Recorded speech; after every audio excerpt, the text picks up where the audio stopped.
মা, তোর এই অবধ ছেলেটাকে আজ লোকে মিথ্যেবাদী বলছে রে। বীরভূমের তারাপীঠ মহাশ্মশান, যেখানে চিতার আগুন কখনো নেভে না, সেখানেই বিচরণ করতেন এক অদ্ভুত মানুষ, বামাখ্যাপা। তার কাছে মা তারা ছিলেন রক্তমাংসের জননী।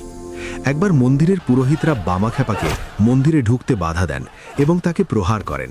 ব্যথিত বামা শ্মশানের এক কোণে বসে কাঁদতে কাঁদতে বললেন, মা, তোর সন্তান আজ অভুক্ত, আর তোর সেবকরা আমাকে দূর দূর করে দিল। আমি কি তোর কেউ নই? সেই রাতেই নাটোরের রানী স্বপ্নে দেখলেন মা তারা ক্রুদ্ধ স্বরে বলছেন, আমার পাগল ছেলে বামাকে না খাইয়ে তোরা আমাকে অন্ন দিচ্ছিস। আমি এই ভোগ গ্রহণ করব না। পরদিন সকালে রানী নিজে শ্মশানে গিয়ে বামাকে খুঁজে বের করেন এবং পরম শ্রদ্ধায় মন্দিরে নিয়ে আসেন। বামা যখন ভোগের থালা নিয়ে মূর্তির সামনে বসলেন, উপস্থিত সবাই দেখল দেবীর পাষাণ মূর্তির মুখে এক স্বর্গীয় হাসি খেলে যাচ্ছে।